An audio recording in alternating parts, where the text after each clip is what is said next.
Au nom du Père, du Fils, Saint-Esprit, un seul Dieu, Amen. Alors aujourd'hui, on va continuer l'épître de Saint Paul aux Colossiens. On va prendre Colossiens chapitre 3, du verset 11 au verset 17. Colossiens 3, du verset 11 au verset 17. On lit ensemble. Il n'y a ici ni grec, ni juif, ni circoncis, ni incirconcis, ni barbare, ni scythe, ni esclave, ni libre. Mais Christ est tout et en tous. Ainsi donc, comme des élus de Dieu, saints et bien-aimés, revêtez-vous d'entrailles de miséricorde, de bonté, d'humilité, de douceur, de patience. Supportez-vous les uns les autres, et si l'un a sujet de se plaindre de l'autre, pardonnez-vous réciproquement. De même que Christ vous a pardonné, pardonnez-vous aussi. Mais par-dessus toutes ces choses, revêtez-vous de la charité, qui est le lien de la perfection. Et que la paix de Christ, à laquelle vous avez été appelés pour former un seul corps, règne dans vos cœurs. Et soyez reconnaissants. Que la parole du Christ habite parmi vous abondamment. Instruisez-vous et exhortez-vous les uns les autres en toute sagesse, par des psaumes, par des hymnes, par des cantiques spirituels, chantant à Dieu dans vos cœurs sous l'inspiration de la grâce.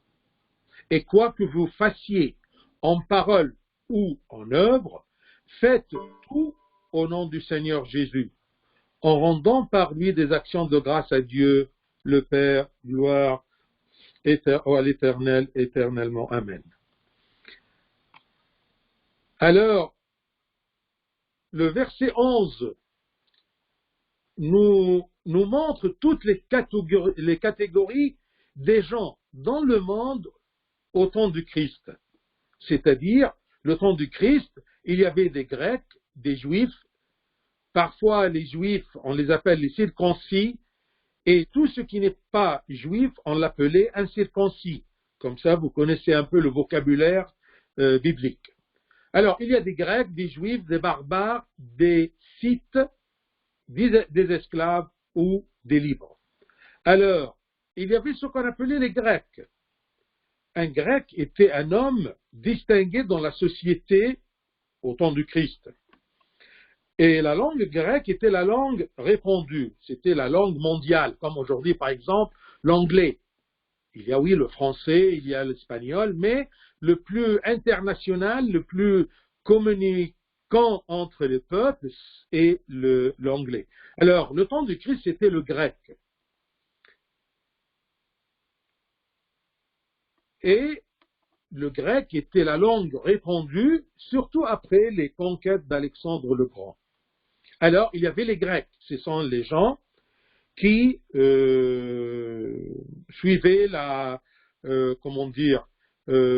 philosophie, les sciences, parce qu'ils connaissaient le grec. Alors, il y avait les Grecs, il y avait les Juifs.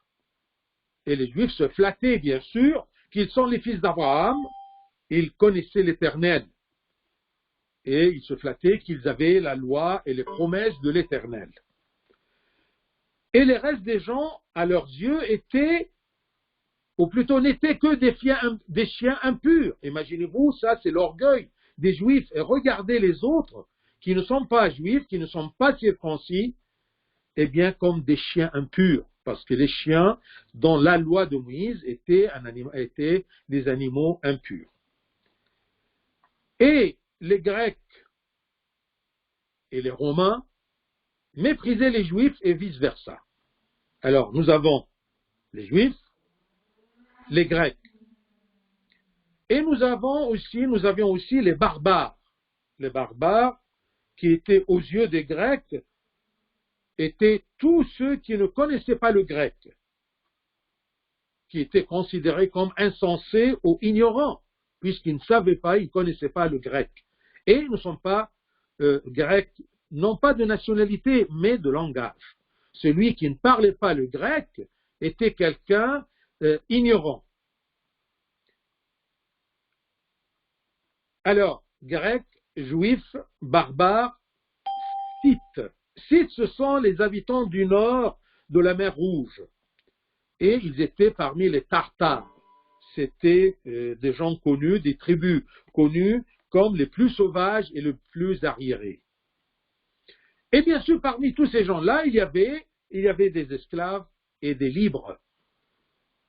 Et pour connaître la société du temps des Romains, là, du temps du Christ, eh bien, un maître ne serait jamais jugé s'il tue son esclave. Imaginez-vous cette différence-là. Alors, ici, Saint Paul, il parle aux Colossiens, cette société où il y avait aussi tous ces grades des gens, les Grecs, les Juifs, les barbares, les Scythes, les esclaves, les libres, eh bien, il leur dit que tous, sans discrimination, sont devenus un en Christ. C'est-à-dire qu'en Christ, tous les gens, tous les croyants, sont devenus un, sans aucune discrimination. Parce que le Christ lui-même unit tous les humains. Si quelqu'un croit en Christ, il est un membre de ce corps qui est le Christ, qui est l'Église. Dans la tête aussi est le Christ, comme nous avons vu avant. Donc le Christ est venu pour unifier les peuples en lui. Le Christ est devenu tout pour tout chrétien. Tous ceux qui ont connu véritablement le Christ n'ont plus besoin de rien. Christ est devenu la vie de chaque chrétien baptisé. Tous les chrétiens, tous les membres de l'Église, tous les membres du Christ, tous les enfants du Christ, tous les gens qui sont en Christ, tous sont épaulés par le Christ, et le Christ demeure en eux, et eux en lui. Donc, ils sont unifiés en Christ. Même si le Christ n'a pas pu, au commencement, d'abolir l'esclavage, de répandre la langue grecque et la philosophie, il y avait des gens illettrés, des gens simples, eh bien, tous ces gens-là sont un en Christ, sans regarder la différence entre les gens. Comme aujourd'hui, dans l'Église, il y a tout genre de personnes. Il y a des élites, il y a des gens très simples, il y a des pauvres, il y a des riches, mais tous sont un. Qu'est-ce qui les unit? Qu'est-ce qui les unifie? Eh bien, c'est le Christ. Comme c'est écrit, selon Saint Jean, chapitre 15, 4, Jean 15, 4, c'est écrit « Demeurez en moi, et je demeurerai en vous ». Quand il parlait à propos des sarments qui sont attachés au cep dans une vigne, les branches, les sarments, sont attachés au cep et ils forment une seule vigne. Mais il y a une branche un peu faible, il y a une branche assez grosse, d'accord? Mais tous sont unis au cep. Nous sommes tous unis en Christ. C'est beau le Christ dans le christianisme. C'est le tronc qui unit tous les gens. Pourquoi les gens ne sont pas unis? Parce qu'ils ne sont pas tous en Christ. Peut-être ils sont tous dans la chrétienté, mais ils ne sont pas en Christ. C'est pour cela qu'il y a une division, il y a des divisions entre les gens qui vivent sur terre, parce qu'ils ne sont pas unis en Christ. Un chrétien, il se considère toujours comme de la poussière. Mais quelle est la valeur d'un chrétien? Mais il est poussière, il est une créature. Il va passer un jour. Sa valeur est tout simplement la demeure du Christ en lui. C'est ça qui diffère un chrétien des autres gens sur la terre, que le Christ demeure en lui et lui en Christ. Car nous sommes rien sans le Christ. Nous sommes de la poussière sans le Christ. Mais en Christ, nous sommes enfants de Dieu. Si la chair passera, mais nous serons pour la gloire de la vie éternelle. C'est ça un chrétien. Quand saint Paul il récite ces genres de gens, il n'y a ici ni grec, ni juif, ni circoncis, ni incirconcis, mais Christ est tout et en tous, eh bien ces paroles-là sont une claque pour les gnostiques, ces gens distingués par leur intelligence et leur philosophie. Et c'est une claque aussi pour les anciens juifs, distingués par leur loi et leur circoncision. Parce que comme on a dit au commencement, que cette lettre aux Colossiens, elle refute les idées des gnostiques qui se basent sur la raison et l'intelligence humaine et refute aussi la mentalité des convertis, juifs convertis au christianisme, mais se rattachant toujours au judaïsme, à la loi de Moïse et à la circoncision. En Christ, nous sommes un. S'il y a une division, eh bien, c'est à cause de cette séparation entre les membres et le corps et l'Église, le corps du Christ. Mais Christ est tout en tous. Ainsi donc, comme des élus de Dieu, du verset 12 jusqu'à verset 15, vous allez voir que comment il nous dit, il nous enseigne le comportement chrétien. Comment être un en Christ, comment agir comme des chrétiens.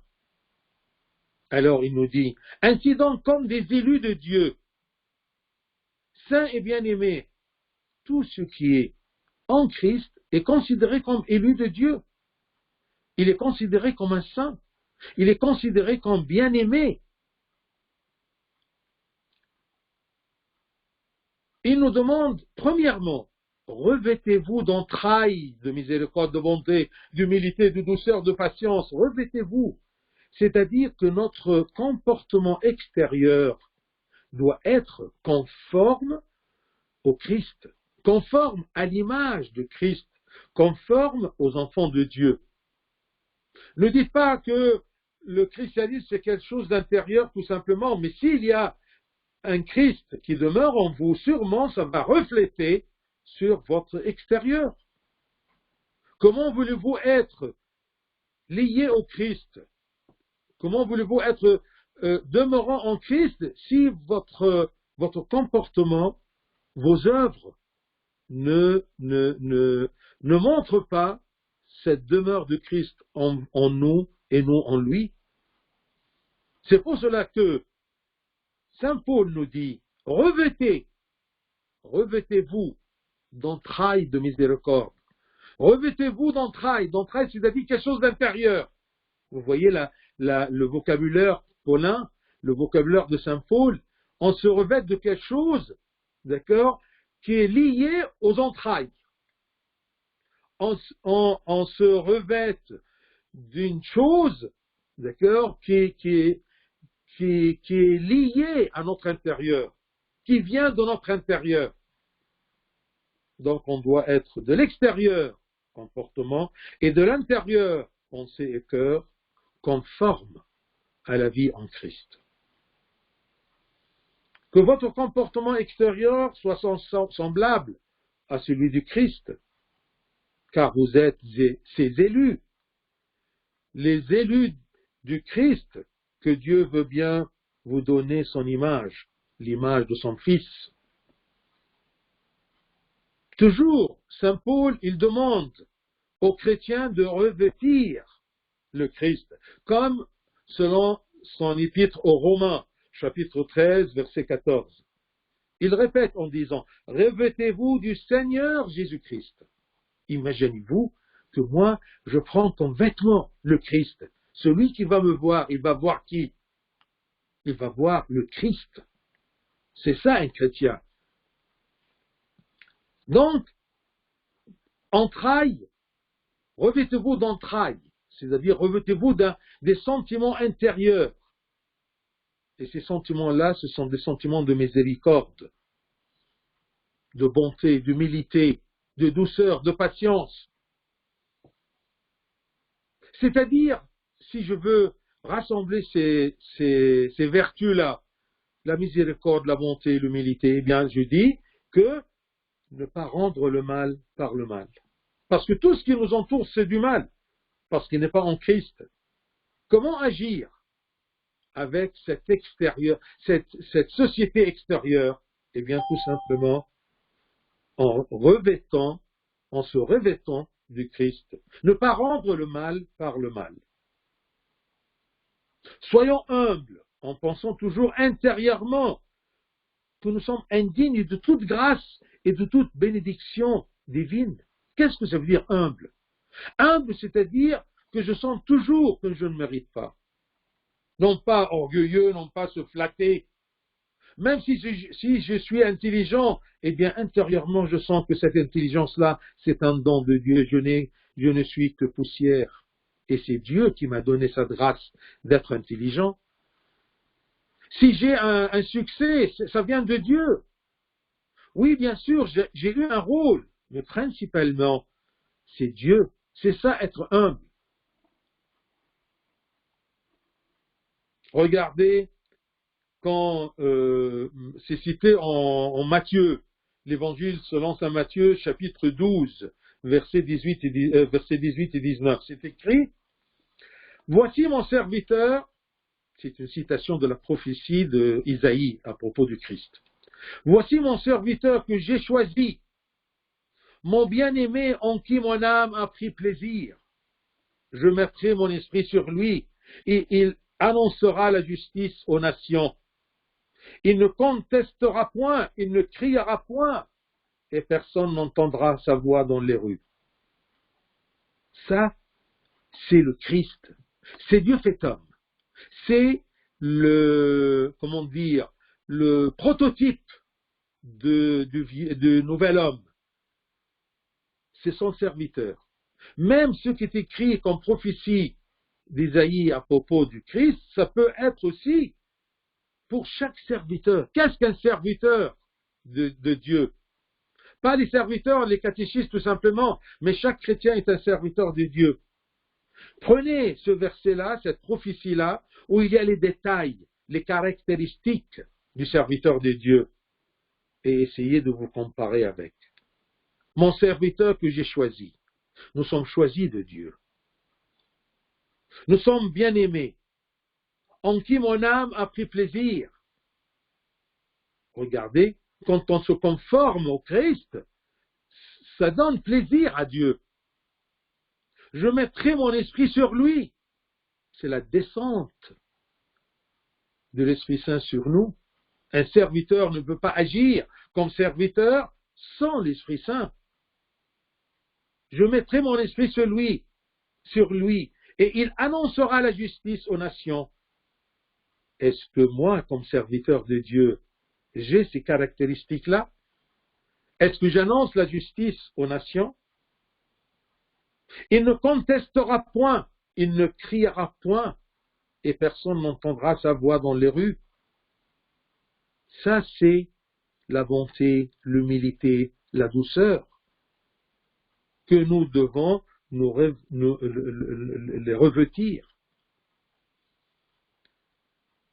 Revêtez-vous d'entrailles de miséricorde, de bonté, d'humilité, de douceur, de patience. La vraie traduction française de ce mot-là, ce n'est pas la patience, mais c'est la longanimité. Longanimité, c'est-à-dire de supporter les gens, ce qu'on va voir dans le verset suivant. La longanimité.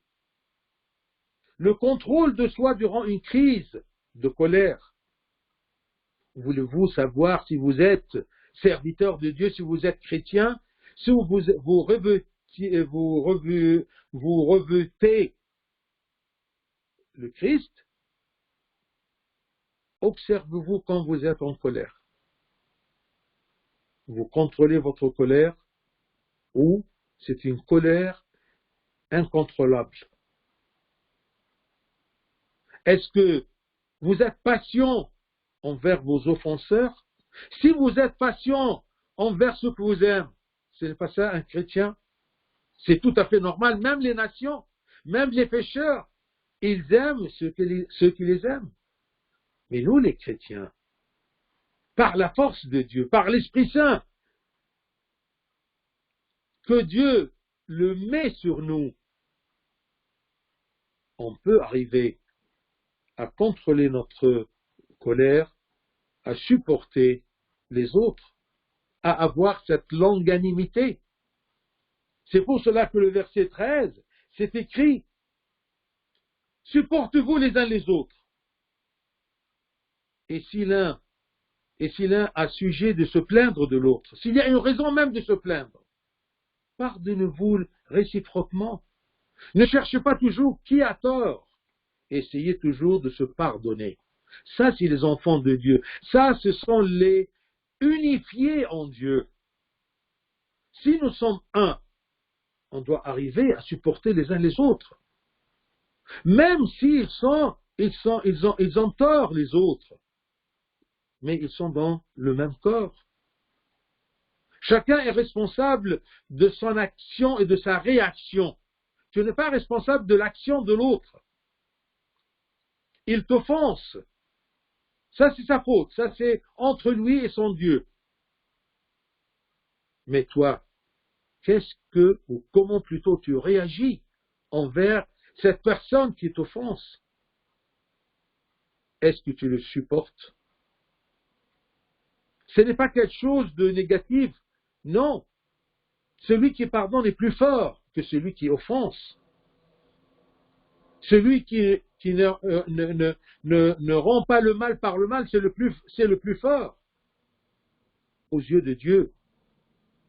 Celui dont il réjouit l'âme du Seigneur. Supportez les uns les autres. Ce n'est pas l'Église qui te dit, c'est Dieu qui te dit ça à travers sa parole sur les lèvres de Saint Paul. C'est comme ça qu'on doit revêtir le Christ en supportant les uns les autres. Et si un a sujet de se plaindre de l'autre, eh bien, on se pardonne réciproquement. De même que Christ vous a pardonné, pardonnez-vous aussi. Ce qu'on dit toujours, et chaque jour dans le Notre Père, pardonnez-nous nos offenses comme nous pardonnons aussi. Et si Saint Paul, il vous rappelle toujours, pardonnez-vous, pardonnez les uns les autres, pardonnez les autres, comme le Christ vous a pardonné. Est-ce que je mérite que le Christ me pardonne? Non. C'est par sa miséricorde et c'est par sa douceur, c'est par sa longanimité qu'il me pardonne. Alors je dois revêtir ce Christ qui pardonne en pardonnant les autres.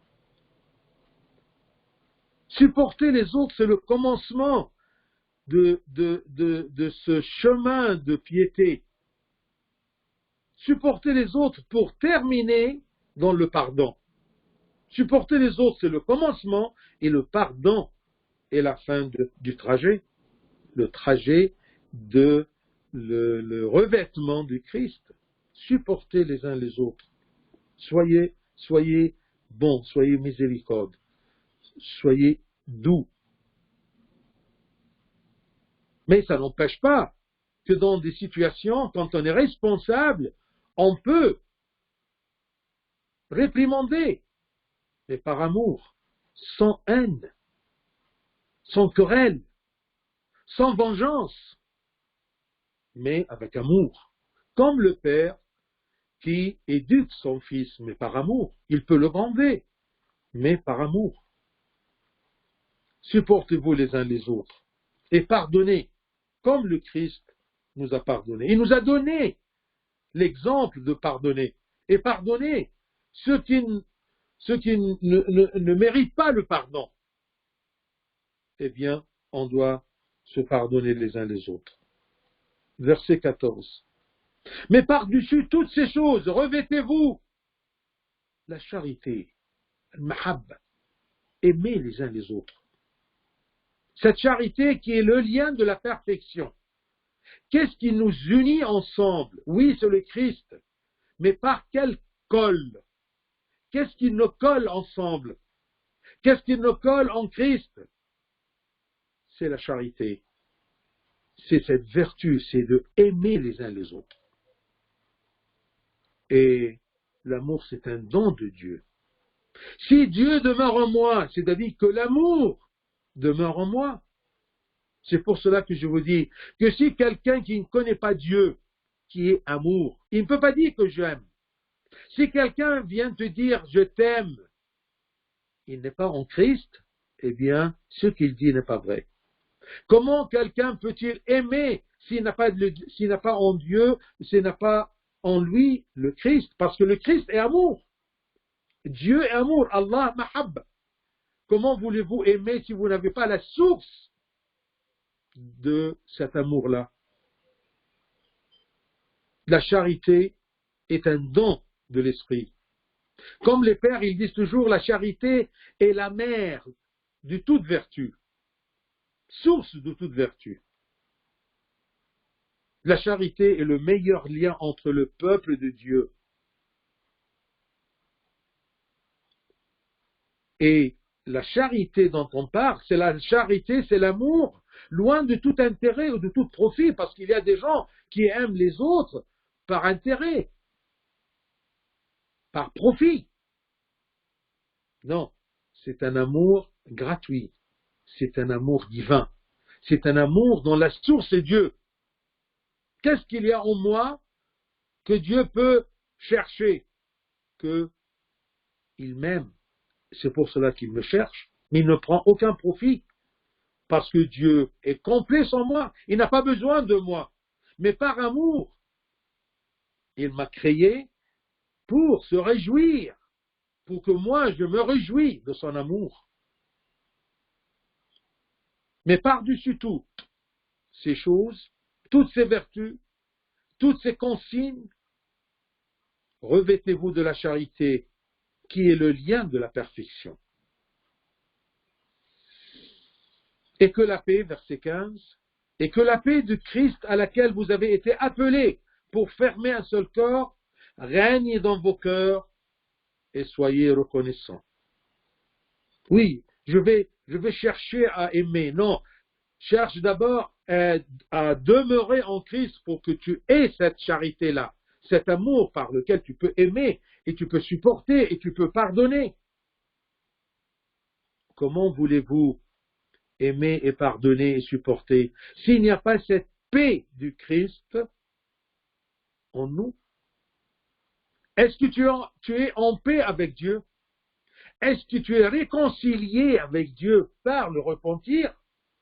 Ne cherche pas à revêtir le Christ si tu n'es pas en réconciliation avec Dieu le Père par le Christ. Ça ne marche pas. Il y a des étapes. D'abord, se repentir pour se rapprocher de Dieu. Se repentir pour avoir cette paix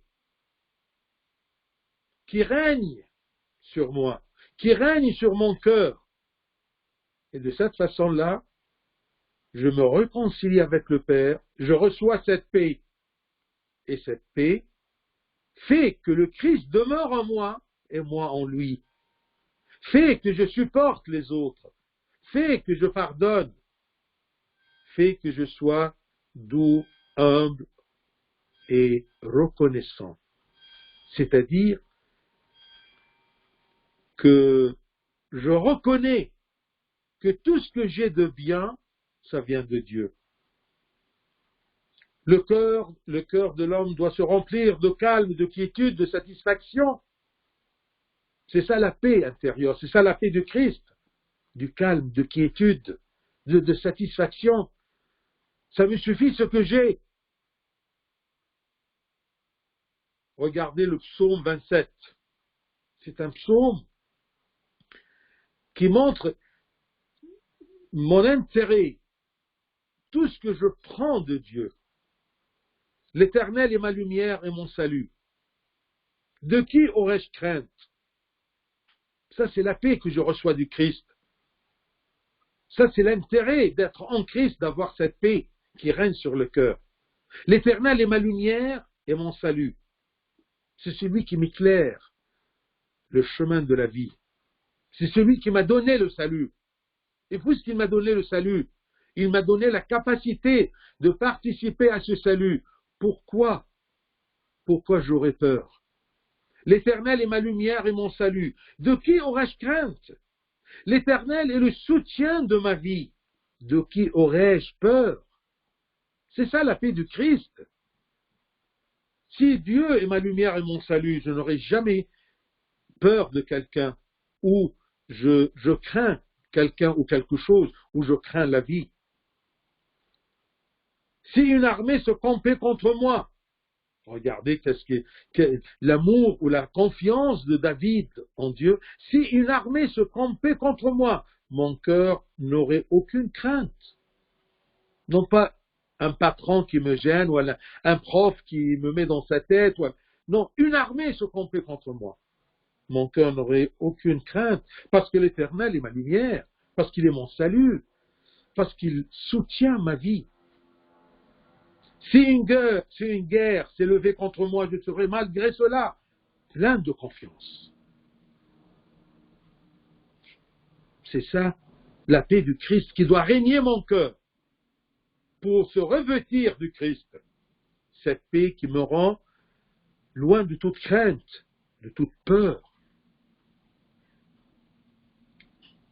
Si une guerre se levait contre moi, je serai malgré cela plein de confiance. J'ai confiance en Dieu.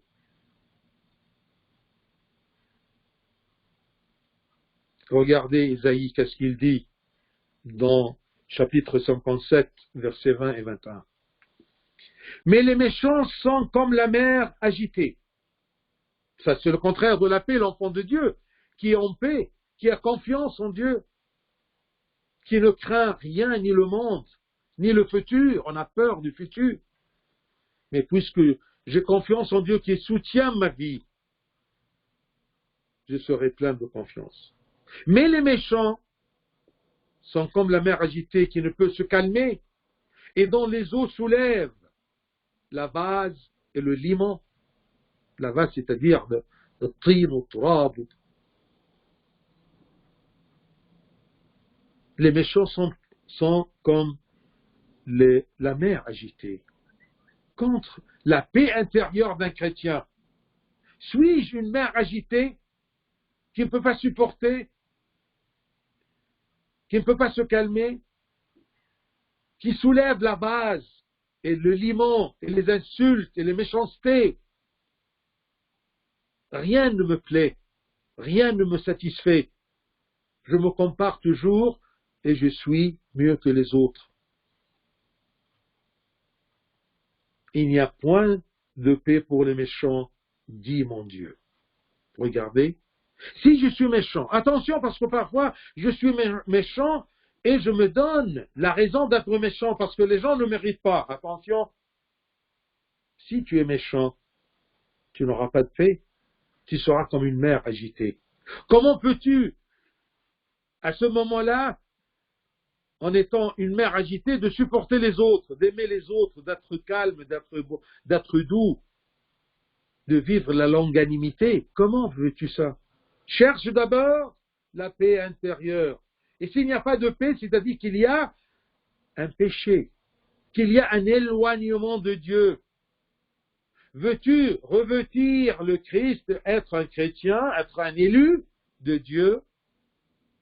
Veux-tu pardonner les autres? Eh bien, cherche d'abord la réconciliation avec Dieu pour que la paix du Christ règne sur ton cœur.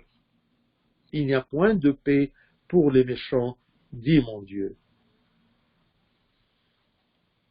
Du verset 16 et 17, Saint Paul, il précise les moyens de grâce, les moyens qui nous mènent vers le comportement chrétien, vers ce vêtement chrétien. vers le fait de se revêtir le Christ, de se comporter comme le Christ. C'est quoi ces moyens-là? Eh bien, verset 16, que la parole du Christ habite parmi vous abondamment. La parole de Dieu. Que la parole soit dans notre mémoire, la parole de Dieu soit dans notre mémoire, et on la récite continuellement. Que ça soit une lumière qui nous guide dans notre pensée, dans nos décisions. C'est pour cela que David, il dit, psaume 119, verset 105, psaume 119, verset 105, ta parole est une lampe à mes pieds et une lumière sur mon sentier. Peut-on marcher dans un sentier obscur? On ne voit pas où on va mettre les pieds. Mais si j'ai la parole de Dieu comme une lampe à mes pieds et comme une lumière sur mon sentier, eh bien je marche dans la lumière de Christ, dans la parole de Christ. C'est la parole de Dieu qui me dit comment agir. Ce qu'on a étudié aujourd'hui, ce qu'on a lu aujourd'hui, ça c'est la parole de Dieu, qu'on doit se revêtir de Dieu, de pardonner, d'aimer, d'être doux, d'être miséricorde. Ta parole est une lampe à mes pieds et une lumière sur mon sentier. Je retiens mon pied loin de tout mauvais chemin afin de garder ta parole. Comment veux-tu confronter les mauvais, les méchants? Comment veux-tu marcher dans un mauvais chemin et avoir toujours Dieu à côté de toi? Ça ne marche pas. Si tu dis que Dieu m'a quitté, m'a lâché, eh bien tout simplement parce que c'est toi qui as marché dans un mauvais chemin avec le méchant, loin du chemin de Dieu, loin de sa parole. Comment veux-tu suivre la parole de Dieu si tu es ignorant de la parole de Dieu? Ouvre ta Bible et lis. Essaye de savoir qu'est-ce que Saint Paul nous dit. Qu'est-ce que Dieu nous dit dans les évangiles et dans les épîtres et dans l'Ancien Testament à travers l'agissement de l'Éternel avec son peuple. Verset 102. Je ne m'écarte pas de tes lois, car c'est toi qui m'enseignes. Tu es enseigné où? Qui est ton enseignant? Est-ce que c'est Dieu, à travers sa parole? Est-ce que tu es un bon élève à l'école du Christ? Ou tu es dans un chemin loin de la parole de Dieu? Que tes paroles sont douces à mon palais, plus que le miel à ma bouche.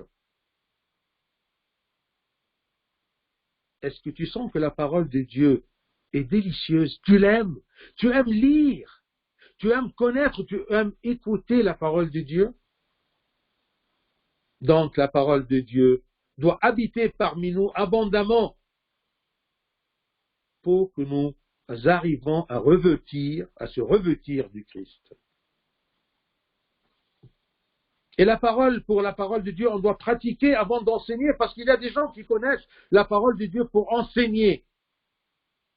J'essaie toujours d'enseigner et de me poser la question, où suis-je de cette parole de Dieu? Est-ce que la parole de Dieu a une place dans ma vie, je la pratique dans ma vie, ou c'est tout simplement sur ma bouche pour enseigner les autres? Il y a des gens qui essayent de connaître la parole de Dieu pour attaquer les autres, pour juger les autres, non pas pour se revêtir, se comporter conformément au Christ. Donc on doit pratiquer avant d'enseigner. Saint Matthieu, chapitre 7, Matthieu 7, versets 24 et 25, c'est écrit, c'est pourquoi quiconque entend ces paroles, les paroles du Seigneur, c'est pourquoi quiconque entend ces paroles que je dis et les met en pratique, sera semblable à un homme prudent qui bâtit sa maison sur le roc. La pluie est tombée, les problèmes arrivent, les guerres, les épreuves. La pluie est tombée, les torrents sont venus, les vents ont soufflé et se sont jetés contre cette maison. Elle n'est point tombée parce qu'elle était fondée sur le roc. Ça, c'est celui qui entend les paroles de Dieu et les met en pratique. Donc la parole de Dieu. 1. 2. Que la parole du Christ habite parmi vous abondamment. Instruisez-vous et exhortez-vous les uns les autres en toute sagesse par des psaumes, par des hymnes, par des cantiques spirituels, chantant à Dieu dans vos cœurs, sous l'inspiration de la grâce. Donc, la parole de Dieu et la prière, les psaumes, les hymnes, les cantiques, les tesbeha, tout ça. Même Saint Paul, il répète toujours son ligne, ou plutôt sa ligne d'enseignement. Il dit aux Éphésiens 5, chapitre 5, 19, entretenez-vous par les psaumes, les hymnes et les cantiques spirituels, chantant et célébrant de tout votre cœur les louanges du Seigneur, de tout votre cœur. Donc la parole de Dieu. 2. Les psaumes, l'agbeya, les prières des heures, les hymnes, les tasbaha, les cantiques, taranim, de tout votre cœur. Ça, c'est le problème de la concentration dans la prière. On dit toujours, on n'arrive pas à se concentrer dans la prière. Rappelez-vous que vous êtes debout devant Dieu pour vous concentrer. Rappelez-vous toujours que vous êtes en présence de Dieu. Vous n'allez pas être dans les nuages. Si je me rappelle toujours, pardon, que je suis debout devant Dieu, en présence de Dieu, ça va m'aider à me concentrer. Je disais toujours, si vous voulez vous concentrer, ne soyez pas pressés dans vos prières. Et priez, non. Et lisez les prières doucement, lentement. Pas blabla. Vous pouvez vous concentrer. Vous pouvez vous concentrer sur une lettre que vous lisez rapidement. Mais si vous lisez lentement, eh bien, vous pouvez vous concentrer. On ne peut pas vous apprendre comment vous concentrer. On vous donne des consignes. Et je vous donne toujours je vous dis toujours qui vous a appris de se concentrer quand vous étudiez. Quand vous êtes intéressé à réussir, quand vous êtes intéressé et vous comprenez que c'est important de lire et de mémoriser, vous allez vous concentrer. Alors, j'espère que chaque instant dans la prière, vous vous rappelez que je suis devant quelque chose d'important, je présente un sacrifice de prière à Dieu, je suis en présence de Dieu, j'ai besoin de me concentrer. Eh bien, tu vas te concentrer. 3. Faites tout au nom du Christ, chantant à Dieu dans vos cœurs sur l'inspiration de grâce, verset 17, et quoi que vous fassiez en parole ou en œuvre, faites tout au nom du Seigneur Jésus. Au nom du Seigneur, c'est-à-dire par la force de Christ. En étant soutenu par la force de Dieu. Ne croyez pas que vous allez le faire de vous-même. Tout ce que vous faites de bien, tout ce que vous faites d'effort, comme effort, ça se fait au nom du Seigneur, c'est-à-dire en demandant le nom du Seigneur, en demandant la force et le soutien du Seigneur. Comptez sur le Christ dans vos œuvres et dans vos paroles et dans votre vie, non pas sur vous-même. Donc, la parole de Dieu, la prière à travers les psaumes, les hymnes et les cantiques. 3. On fait tout au nom du Seigneur, au nom du Christ, par la force du Christ. 4. Faites tout au nom du Seigneur Jésus, en rendant par lui des actions de grâce à Dieu le Père. C'est très important de remercier Dieu, parce que remercier Dieu, c'est une reconnaissance. Une reconnaissance envers Dieu qui nous donne plus qu'on demande et plus qu'on mérite. C'est très important pour chacun de nous de penser toujours, de calculer toujours, ce que j'ai, ça vient d'où? De moi ou du nom du Seigneur? Ou c'est un don généreux de Dieu? Si tu comprends ceci, tu ne vas pas t'arrêter, non pas à contester, mais tu ne vas jamais t'arrêter de remercier Dieu, de reconnaître Dieu. Que la parole du Christ habite parmi vous. Que vous fassiez en parole ou en œuvre, faites tout au nom du Seigneur. Comptez sur les psaumes, les hymnes et les cantiques spirituels. Chantons à Dieu dans vos cœurs, par tout en votre cœur, sous l'inspiration de la grâce. Rendons grâce toujours au Seigneur. Comme un des pères a dit, et je termine là, un des pères a dit, pas de don sans abondance, sinon celui qui est sans action de grâce. Pas de don sans abondance, sinon celui qui est sans action de grâce. Gloire à Dieu éternellement. Amen.